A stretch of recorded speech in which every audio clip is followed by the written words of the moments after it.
There's many skills that I think we've lost over the years, and one of them is being able to host a classy dinner party or drinks. This is a skill that I believe that every gentleman should know how to do. In a world where people are increasingly less likely to go to clubs and bars, this is an elegant alternative. That's what I would like to talk about in today's video. I'll cover why you should host one, different ways you can do it, how to set it up properly, how to be a great host, and 4 key rules to follow if you're a guest at one of these parties. Whether you're a host or a guest to a dinner party, I think you'll find this video helpful. Before we start, I'm Nick and welcome to my channel where I discuss Gents style and lifestyle. I make videos on a wide variety of topics on how to dress well and how to live well, so if that interests you, then click subscribe. Why should anyone host a classy dinner party? Well, I think a lot of us are looking for alternatives instead of going out to the clubs or loud bars, especially as we grow older. They're just not the same as what they used to be.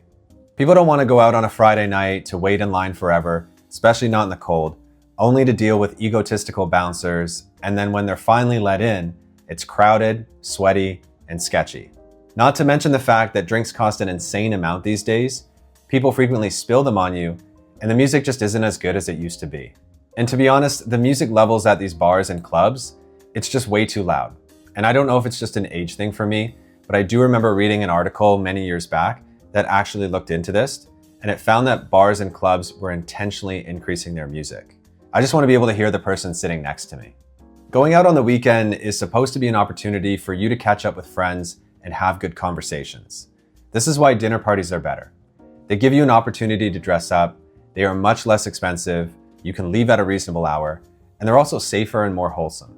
Now that I've convinced you to have one, let's cover the different ways that you can do it. Our goal for hosting isn't to show off, it's to create a fun, relaxed, and special environment where people can have good conversations. There's 3 main approaches that you can take. The first is the most labor-intensive, and that is to host a full sit-down dinner party. This is the classic format, and it means you're sitting down for a full meal. This one is best for close friends, for couples, maybe you're having a double date, for classy birthdays, or for any other event that's a special occasion. You don't have to go over the top. You can just stick to an appetizer, an entree, and a dessert. But for this one, you can be expecting to cook a full meal, so it's not a bad idea to have someone help you. The second option is a cocktail night with drinks and appetizers. This one is much lighter and it's the easiest to host well. People mingle, it feels relaxed, and you won't be trapped in the kitchen all night. All you need is one signature drink and a couple of good snacks. This one is perfect if you're new to hosting, or maybe you have a large group coming, or you're inviting people that don't all know each other. Last option is the classic potluck. This is a great low-stress option for larger groups. The key is to keep it organized. Give people a theme and assign food or keep a tracker on what people are bringing so that you don't end up with 6 bags of chips and nothing else. You're still the host though, so you do need to provide some food and drinks. I recently hosted a Christmas party back in December and we did a potluck style. It's just an easy way to set up a party and to have a good meal. Gents, let's talk about finances quick. Have you ever felt stressed or frustrated when managing your money? I know I have, because the big banks make it unnecessarily complicated. I've tried a lot of platforms for trading and managing money over the years, but the best one by far is Wealthsimple. I've been using them for over 6 years now. As it says in their name, they make it simple with a clean, all-in-one place to handle your money. You can open a high-interest checking account with no monthly fees, and you can trade Canadian and US stocks and ETFs commission-free, all inside the same app. The thing I like most about them is they don't use complicated terminology to explain things, and their app is very straightforward to use. And for peace of mind, your cash is eligible for CDIC coverage, and investments are eligible for CIPF coverage up to $1 million. If you're in Canada and you're interested in trying them, use my Wealthsimple referral link down below. Open and fund any eligible Wealthsimple account within 30 days, even if it's only $1, and you'll receive a $25 bonus. Just ensure you sign up and fund your account before March 31st using the link below. Check their website for more details. Now back to the video. Now let's talk about how to set one up. Start with your guest list. Choose 4 to 12 friends that you'd like to have over for dinner.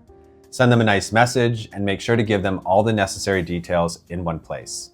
Everyone's life is so busy at the moment, so make this as easy as possible for them to just simply add to their calendar. Be sure to include the day and the time the event begins, what the guests should bring, the dress code, and ask them to indicate any allergies. It's always a good idea to be aware of this.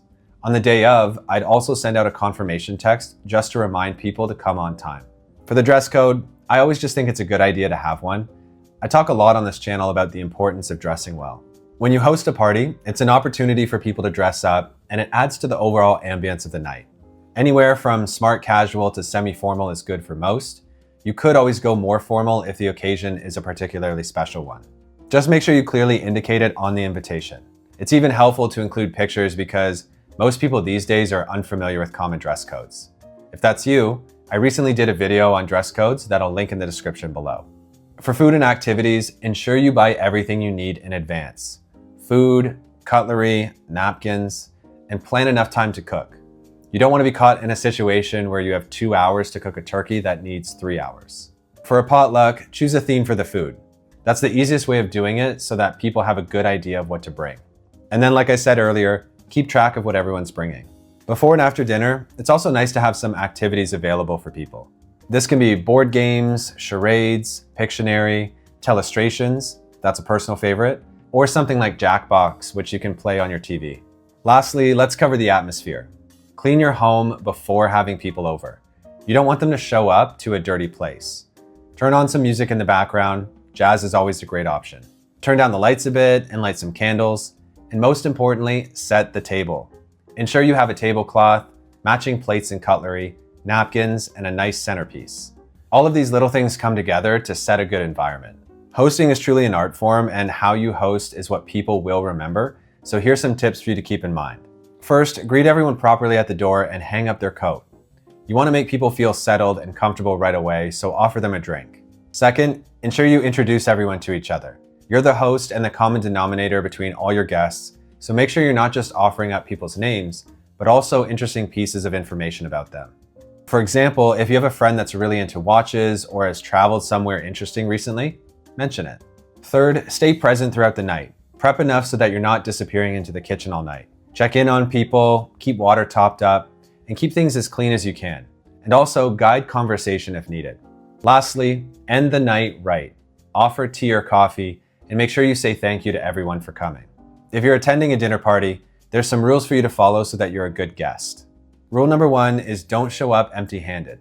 You don't need to show up with a huge gift, but you should never arrive empty-handed. You have many options, but you can't go wrong with a bottle of wine, sparkling water, a dessert, a good chocolate, or even a simple bouquet. If you're not sure, ask the host what they would prefer. It's an easy, classy move, and it shows that you're trying to make their life easier. Rule number 2, respect the house rules. This is someone's home, so treat it with the utmost respect. Don't make a mess, don't help yourself to food in their cupboards or fridge without asking, and don't go into rooms that you're not supposed to. Respect the dress code and show up on time with what you promised. You don't want to show up when people are already eating. Rule number 3 is to compliment and contribute to the effort. Hosting is a lot of work, so any chance you can, compliment them. Something like, the food smells amazing, the table looks great, the music is perfect. And when you try their food, always say it tastes good, even if it doesn't. And make sure you contribute and offer to help put dishes away and clean up. Last rule, rule number 4, is have manners and say thank you. This one is all about being respectful. Stay off your phone, especially at the table. If you're drinking, know your limit. Nothing ruins a classy evening faster than someone getting sloppy. And when the host starts clearing plates or offering tea and coffee, take the hint, it's time to leave soon. And most importantly, before you go, say thank you. I'd even follow up the next day with a thank you text.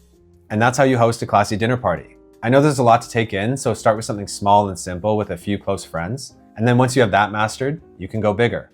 People really appreciate others hosting, and dinner parties are just so much fun. Follow me on Instagram if you're not already. I've begun posting there regularly, and I have a ton of fun content planned. And let me know in the comments below if you've hosted before and if you have any additional tips. Thanks for watching.